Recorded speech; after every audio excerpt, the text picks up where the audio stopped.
Welcome back, once again adventurers, to Let's Play ChäoS. In the last episode,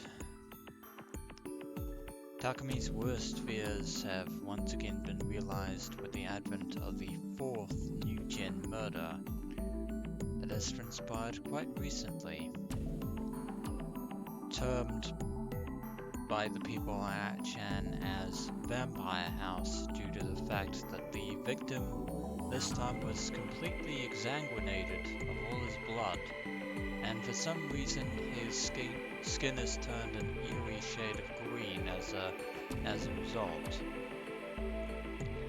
Of course, this was brought to Takumi's attention by his good online buddy Grim, who insinuated that it was kind of linked to Sarah Orwell from Bloodtune. And the only reason I could think of that was, or why he'd do that, is probably because Sarah Orwell might actually be, quote-unquote, a vampire herself, which would explain the title of the anime, Bloodtune. I see what they did there. But it's been 3 days since that incident took place.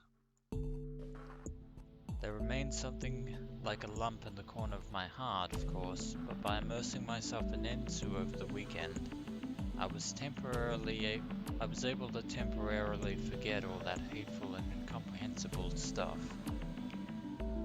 But even forgetting that Takumi is only temporary as well. Even today, when I had to attend school, I succeeded in getting through classes by sleeping or racking my head over information about rare items in Ensue. I've grown up a little. Hehe. Yes, I'm inclined to actually doubt that train of thought.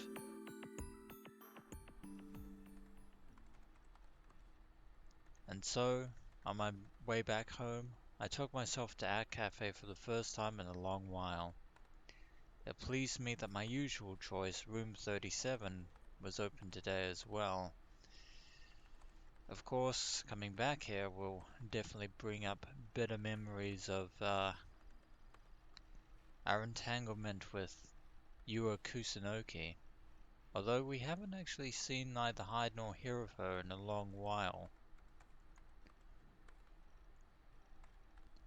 The last time I'd come was 2 weeks ago, and it was the first time I'd ever left such a large gap between visits.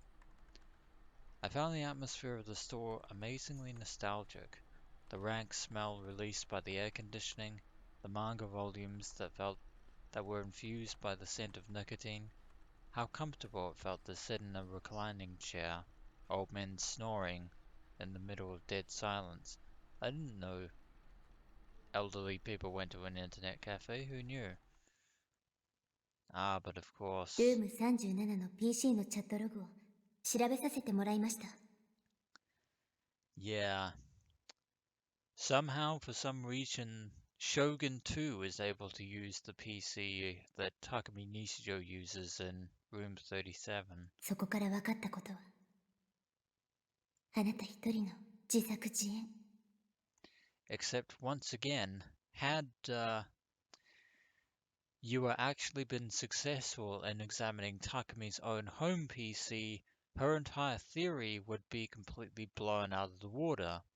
It wouldn't exonerate Takumi per se, well, it actually kind of would, considering the fact that the photo sent to him was made a day earlier. 将軍はあなた自身。 Unfortunately, Yua remains convinced that Shogun and Takumi are the same person.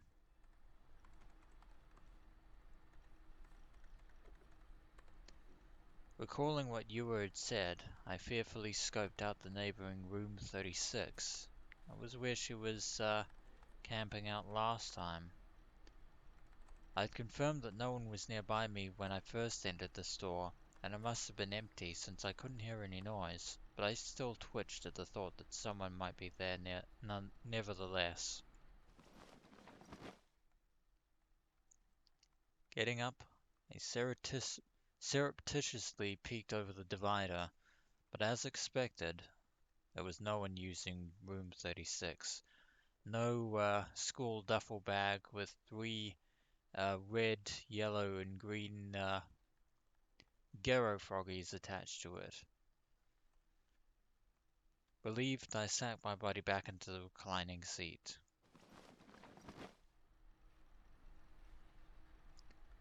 I hadn't met with Ua since then. We were in different grades, and didn't come to school much to begin with, so it was natural that we would have no opportunities to run into each other.ユアの妄想はすごいよ。I couldn't help pitying Ua. She was clearly sick in the head. Although you're entirely one to talk on that subject there, Takumi. The best way to deal with someone like her was to let her be. She was an accident waiting to happen. And meanwhile, Lizalette finally gets to shine once again in Ensue and Balazar by failing miserably in combat. These past 2 weeks I'd risked getting dragged into all kinds of hassles. Until then I had a remarkably uneventful daily life, and Mizumi-kun was just about the only person who started up conversations with me. For whatever reasons, I doubt we'll ever know. Why had only bizarre and unreasonable things happened lately? Or if we could answer that question, we'd probably know gain a bit more insight into the new gen incidents.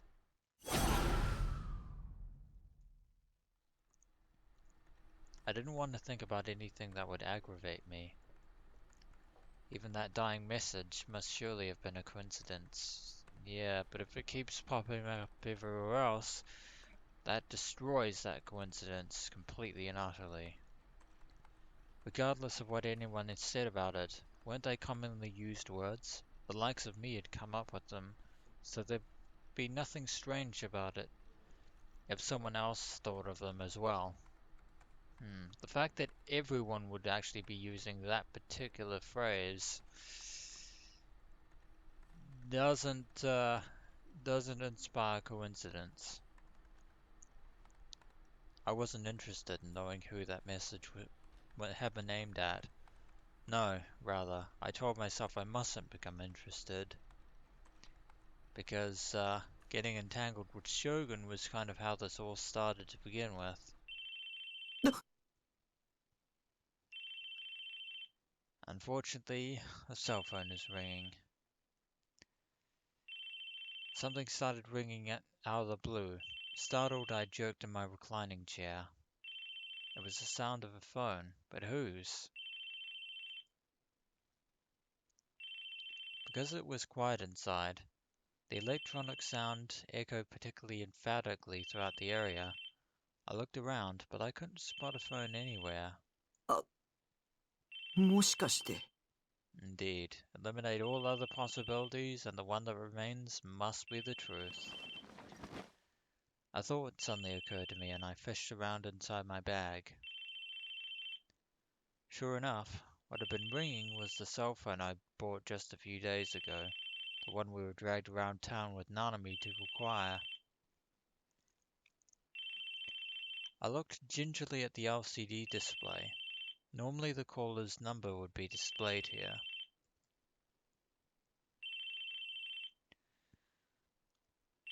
Would it be okay to answer this?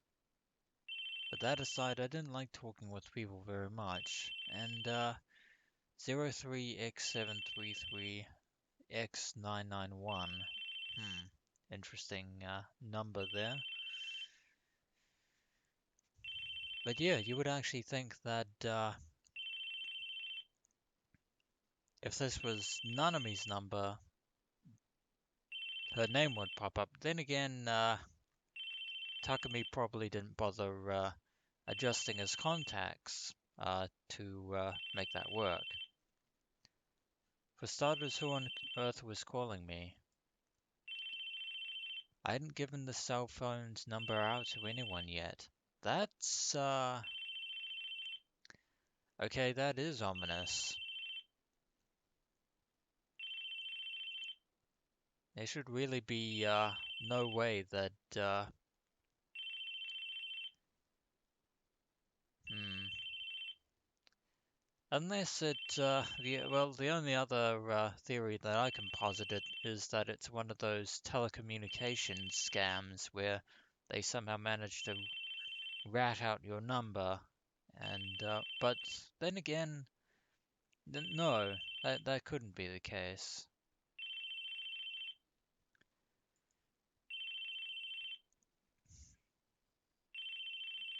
The only people aware of it were my family, and Nanami, busybody that she was, had put them in my address book. When someone called from one of the numbers recorded in the phone's address book, their name was supposed to get displayed. In other words, the person calling me now wasn't one of my family members, so Nanami uh, was the one who configured Takumi's phone. That makes a lot of sense. But then who was the mysterious individual calling on the cell phone anyway? And who was it? The phone was ringing stubbornly. The text is doing weird things. That's never a good sign. When text does weird things like that, I think something foreboding is about to go down. Yeah, the text is broken. Yeah. Was just the right way to invade someone's privacy. This was why I hadn't wanted a cell phone. Unfortunately, too little too late. It stopped. Relieved, I checked the LCD screen again. One missed call, it said. I had no desire to call back, given that I didn't know who would pick it up. Thus I decided to let sleeping dogs lie. You could always delete the call. It'd be bad if this kept happening in the future, so I'd better learn how to put it on silent. Yeah, that's so. That's the extent of Takumi Nichijo's knowledge there. Uh, Cell phones are such a bother. Oh, you're gonna be. Hate to break it to you, Takumi, but you're going to find smartphones even worse. I didn't like phones to begin with. They're just weird, you know. How does everyone figure out whether or not the person on the other end of the line is the real one? With phishing and identity theft, wouldn't it make more sense if people made at least some attempt at confirmation? I was completely mystified by how they could stay unfazed while having conversations with a potential impersonator. Even if I knew behind the principle, Even if I knew the principles behind how it worked, it was hard to believe that one's voice could pass through phone lines to reach faraway places. So Takumi is wary of even regular, ordinary, um, retro-style phones as well. When you talk on the phone, your voice gets converted into electrical signals. They pass through the phone lines till they reach the person you're conversing with, and your voice gets turned back to normal, becoming hearable for the first time. To put it a different way, for you to talk on the phone, the process needs to include a minimum of 2 such conversations. In the case of a cell phone, it involves a complicated system where your voice is turned into electronic signals, which travel to a nearby station as radio waves through normal phone lines to another telephone exchange, then to the station to the person you're close to the station closest the person you're, and once again the text is disappearing off into the ether, and there's nothing I can do to fix that. If my voice were couldn't read that, so I'll read this instead.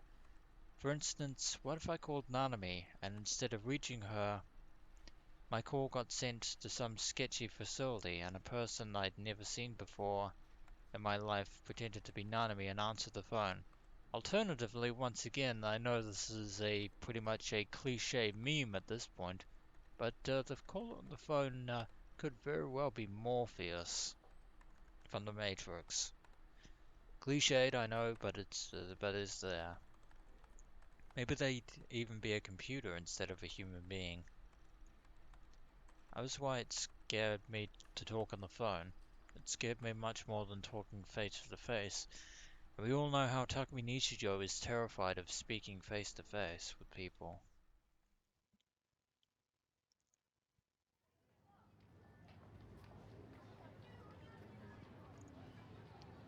When I logged into Ensue with Lizlat, like I always did, 3 hours passed in the blink of an eye.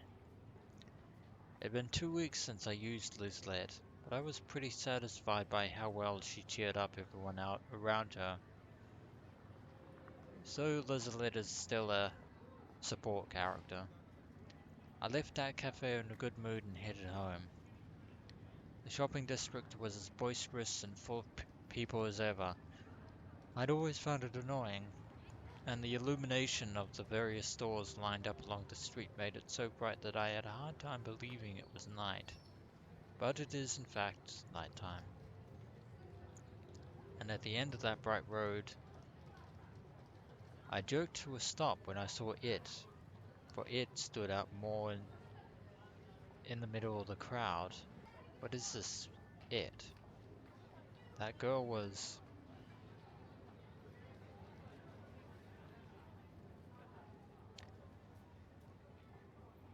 In the midst of such a huge number of people, she glared at me unwaveringly. It's that mysterious girl that we saw just a brief moment ago, or for a brief moment way back when at Suame Academy. And she is holding something. In the shopping district where people came and went without ceasing, where it was difficult to so much as walk in a straight line, she stood still, smack in the middle of the road, resting the colossal sword she held on her shoulder. It was a blatantly bizarre spectacle. Oddly sort of weird design there. But no one paid any attention to her sword. They flowed around her, passing on either side without any change in demeanor. She was the girl I'd seen at 107. Oh, she was there too. We didn't get a glimpse of her then, but that was her. She'd been there when Nanami and I went to get her cell phone. The shape of the sword, her Suame uniform, her long dark hair, each characteristic matched perfectly. Back then, she'd been standing atop the stairs to 107, watching the people below go to and fro. In addition, I recalled the sharpness of her glare. I'd met her once before at school, where she even asked for Takumi's name. Almond-shaped eyes, a face attractive enough to make her a model, although it conversely made her seem unapproachable. Sleek, dark waist-length hair. She was girl B, and roughly a week ago she'd rudely asked me, "Who are you?" in the corridor between buildings. Why was she staring at me? I don't know, but if you don't want to find out, you should probably start heading home.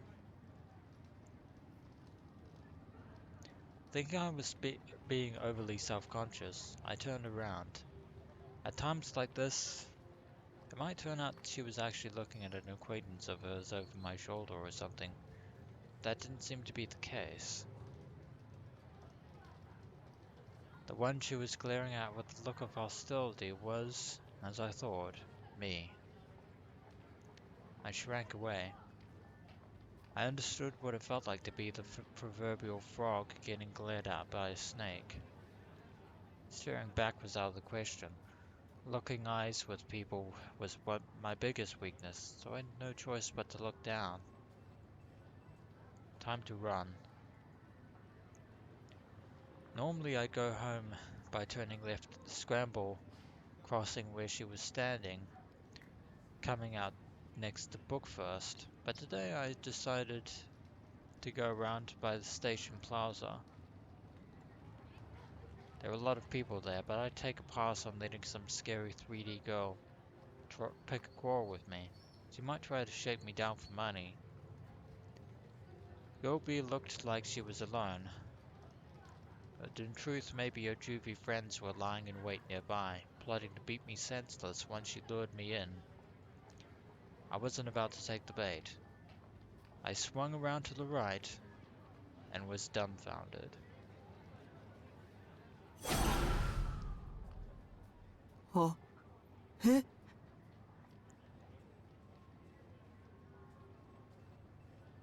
That's,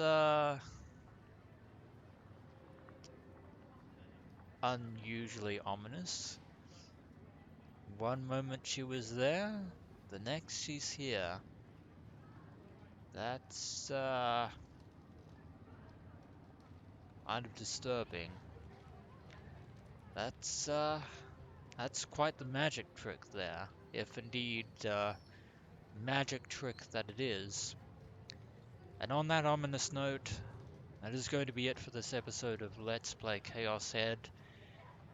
And when we return, we shall probably have two questions answered. First of all, what exactly does this girl want with Takumi Nichijou? And secondly, and probably more importantly, how she was seemingly able to teleport from out of nowhere from one area to the other. As always, adventurers, until next we meet.